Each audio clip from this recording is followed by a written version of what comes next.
Hello, friends. Welcome back to the channel. Thank you for joining me today for part 2 of my interview with near-death experiencer Johnnie Davis. I will have part 1 linked in the description where he shares his near-death experience. But today we are going to be doing a Q&A where I asked Johnnie to share more about the insights that he brought back from his experience. All of Johnnie's links will be in the description, his website, his books, his Instagram. Feel free to check that out if you'd like to get in touch with him. Thank you so much for watching. Here's Johnnie. So you mentioned that you had some prayer warriors in your life, and I'm curious if you have a religious background, and if so, did your experience change your beliefs or strengthen your beliefs at all? Um, I'm personally not, I would not classify myself as a religious person. I Mhm, would classify myself as a spiritual person. mhm, I don't do religion. I don't like religion. I think religion is divisive for a number of different reasons. mhm, But the experience that I had was a spiritual experience. mm, And like I said, I didn't see anybody. I didn't see John the Baptist. I wasn't in the presence of a Jesus looking figure or anything like that. I didn't have that type of experience. Some other people who've had near death experiences, that may have been their experience, but that wasn't mine. And so I think for me, it just made me that much more of a spiritual individual. And I understand that we're spiritual beings, we're having a human experience, but we're spiritual beings and we're energy, spirit, whatever you want to call it, however you want to define it. I think it's all in the same category, if you will. It's all in the same space, just called different names. And there's positive energy, there's good energy, there's negative energy, there's evil energy or evil spirit, whatever you want to call it. But it just made me more of a spiritual person to really now when I'm looking at people, I'm talking with people, I'm not necessarily so focused on your suit, your body, right? This is a suit. I'm not focused on your suit. I'm focused on the spirit that's occupying that suit because the spirit is really controlling the body. The body's just the body. It's just like you have on your shirt, your blouse there, or your blouse only moves because the body moves. If your blouse were lying on the table or the floor by itself, it wouldn't do anything. It's just laying there.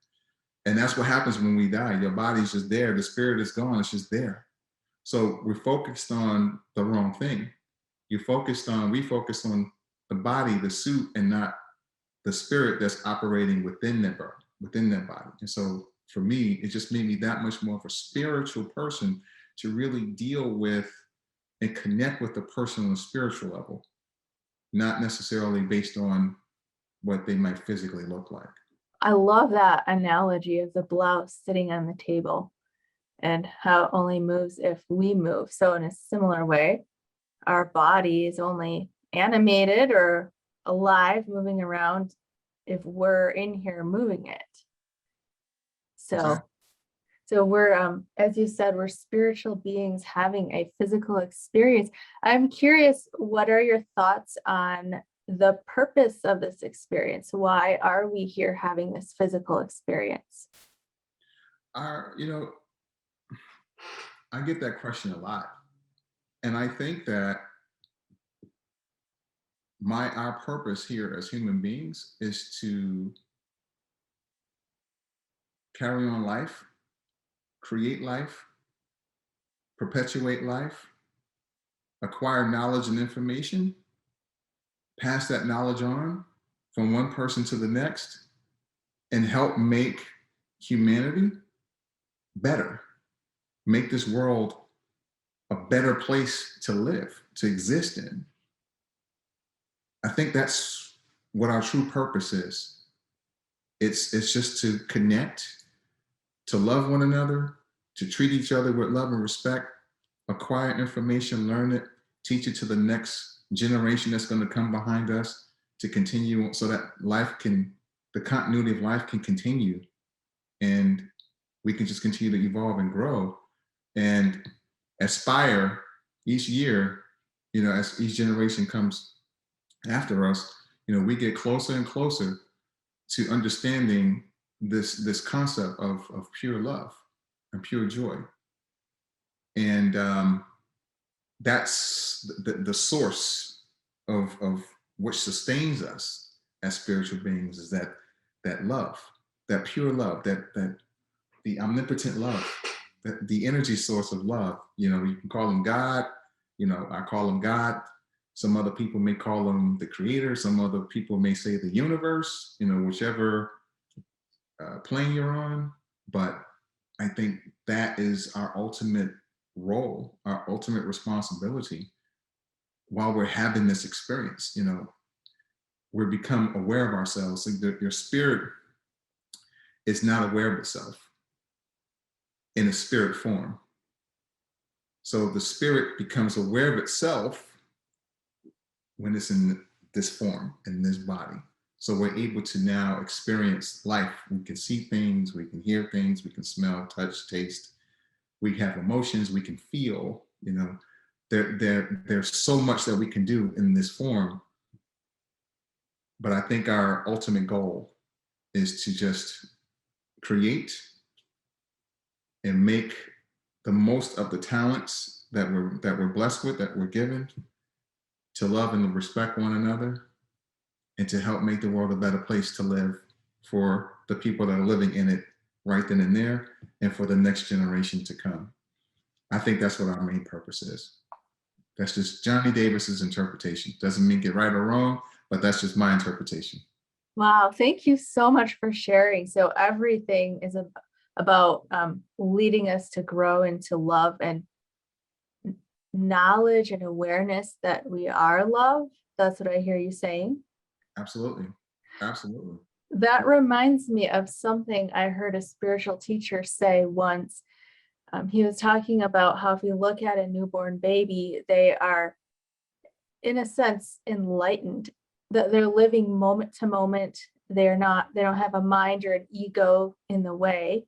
And then he said, the difference between a newborn baby and a sage is that the sage knows he's enlightened. He's aware of it. Right. So that reminds me of what you said there, that the spirit isn't aware of what it is. And we learn that through this physical experience. Absolutely. Absolutely. The knowledge you learn as a result of that, now there's a phrase that says, when you know better, you can do better. Mm. Right. So when you know better, when you're able to kind of see things for what they really are, because your vibration is higher, you're thinking on a different level, you're connected on a higher vibration. You can sense things that are like on a lower vibration, the negative energy. And you can kind of like step out of the matrix a little bit, and you can physically see, hey, like, what's really happening, like who's in control of things, and what's being said, and where this information is coming from. And this, you can identify and say, this doesn't make sense. This doesn't sound good. That's not right. No, I would not participate in that. No, I'm not going to accept that. I reject that. This is senseless. This is really nonsense. But you can only do that if you're enlightened and you're vibrating on a higher level, so that you can physically see what it is. And most people that are not enlightened and they're not vibrating on that level, they're participating in the nonsense. And so they can't physically see, because everything is on the same level. Mm-hmm. So I think, for me, going back to your point about the sage being aware, I'm not saying that I'm a sage, but I'm saying that as a result of me having this experience, and I think when you talk to other people that have had near-death experiences as well, we've come back with this renewed sense of understanding and a renewed sense of appreciation and knowledge and respect and compassion and love that we probably weren't aware of before.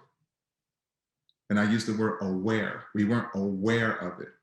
Now, my sense of awareness of all these things have been heightened, 1,000-fold. Were there any other insights that you brought back from your experience that you'd like to share? Well, one of the things that I would really love to get across to people, a couple of things. First, don't waste time on fear. Don't waste time being afraid to do anything. There's an acronym, a couple of acronyms for fear. False evidence appearing real is one of them, or forget everything and run is another one, right? But fear doesn't exist. Fear is an illusion. There's fear is only, it's manufactured in your mind, and fear is low vibration energy. Low vibration energy. And it's not something that will ever go away. You just have to go through it. Feel the fear and do it anyway. If there's anything that you want to do in this physical realm, the physical world, don't allow something that is physically not there to stop you from doing it. There's not a 300-pound man with fear muscles, full of fear muscles, standing at your door, preventing you from leaving. If you want to leave your house and go to the store or go wherever, there's no one there impeding you from being able to leave. You just open the door and you leave. What stops you is here. So if you really, really understand that fear truly doesn't exist, it's a negative emotion that's just not real, you won't waste time, because you realize that, death gives time all of its value. And it's final. You're only going to be here for a short time.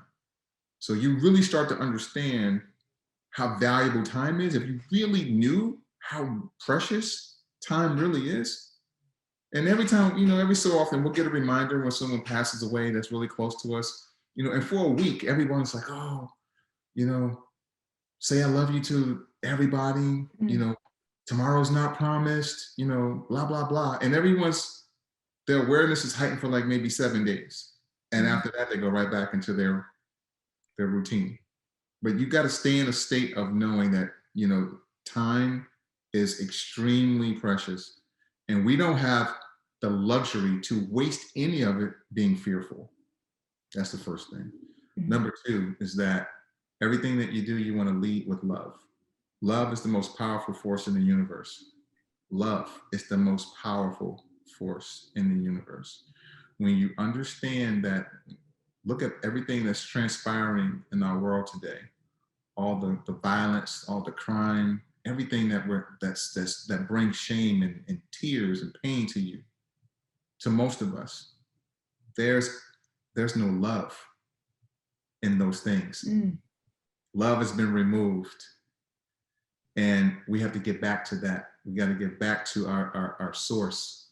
We have to get back to the master of love. The master of love is God, right? And so here's how you want to think about yourself. Master, God is master, the master of love.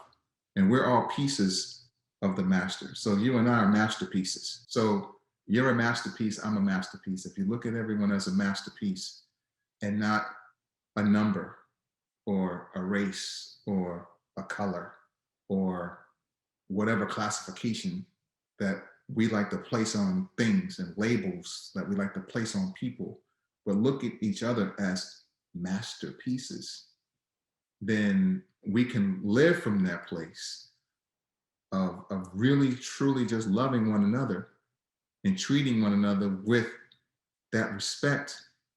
It'll be such a fantastic and beautiful place to live. But we have to get back to the master of love. The master of love is God. And understand that we're all pieces of the master. So understand that you and I are masterpieces. So those are the two things that I would really like to convey to people. Don't waste time being afraid, because it's not real. And understand whose you are and where you come from, your source of energy, your spirit, where it comes from. It comes from the master of love. The master of love is God. Let's switch gears now and talk a little bit about what you do. You have written a book, and you're also a coach. And I think that the message that you have is so valuable, because you're combining this deep spirituality that you have with the tools to help people change their mindset. So I'd love to have you share a little bit about what you do. Sure. What I do is I'm actually an author. I wrote my Amazon best-selling book, I'm Still Here, From Heart Failure to Heart of a Champion. And you can get that directly on Amazon, or you can go to www.imstillherethebook.com and get that. I'm also I work with a health and wellness nutraceutical company as the national director of field development. We produce all natural, non-GMO, botanically based herbal supplements to help people with physical challenges like heart issues and immune system support and things of that nature. But I'm also a coach as well, a success coach, a business coach. I wouldn't classify myself as a life coach, but I guess it kind of falls under that category as well. And you can connect with me at my website at www.succeedwithjd.com. But what I do is I help people transform their way of thinking. I help people get unstuck so they can move forward and they can accomplish the things that they really would like to accomplish in this life. There's so many different things that causes people to become stuck, like fear, for instance, that does more damage than any criminal in the street could. Fear will take everything away from you. Fear will cripple you, right? Uh, but I help people maneuver and get past that and develop the mindset of a winner and develop the mindset of a person who becomes unstoppable, and also help those individuals that aspire to become peak performers, those in the space of business that want to become peak performers, that want to go from one level of production to a higher level of production. I give you the tools that you can apply on a daily basis to help you get to where you want to go. Because the transformation, the mindset transformation piece, it transcends so many different genres, because it's all about growth and evolving from one stage to the next. And that requires a new understanding, a new knowledge, a new belief, a new identity about yourself in terms of how you see yourself or how you show up in the world. And you believing you. Are you believable to yourself? Do you believe that you deserve to have love? Do you believe that you deserve to have success and greatness and whatever it is that you want to accomplish, whatever you want to create in this physical world, whatever beauty you want to manifest? Do you first believe that you deserve to be able to do that? And we start there, because once you get the belief part down, and once you really start to transform the way you think, control your mind, control your thoughts, and you paint this picture of how you want to show up, the person that you want to be. You want to bridge the gap of where you are and where you desire to be. Those are two different people. I'm going to show you how to bridge that gap so that you can get to there. Because your time here on this planet is very short. So the question is, what do you want to be remembered for? What do you want to be known for? If a person had to think a thought about you, what would that thought be? And when you're gone, will there be a ripple effect felt throughout the world? How are you going to make your mark? How will the world know you were here and that you made a difference and that your life mattered and that your talent mattered, your dreams mattered? How will anyone know that you were here? So we really get into that development part and really discovering, how do you tap into that? Let's first paint a picture of what you want that to be. What does that look like for you? And then we provide you the tools and the resources so that you can get there. And this is really inspiring to me, especially because you've dealt with a life-threatening health condition. So you are living proof of how this works. How did that look for you with your own personal journey of pulling yourself out of that mental state that you were in? Mm-hmm. Well, first I had to kind of like look at what was happening and ask myself different questions. And I had to reframe what happened to me. Like I did an interview for Health Monitor magazine. And one of the questions that was asked of me was, well, how do you see your heart failure situation? And I said, well, I see my heart failure situation as a gift. And she said, a gift, such a debilitating heart disease, heart illness. Why would you see that as a gift? Well, first, I had to reframe what was happening to me, because if I didn't, I would have kind of spiraled into depression. Then I had to look at it from this standpoint, Melissa, that it didn't happen to me, but it happened for me.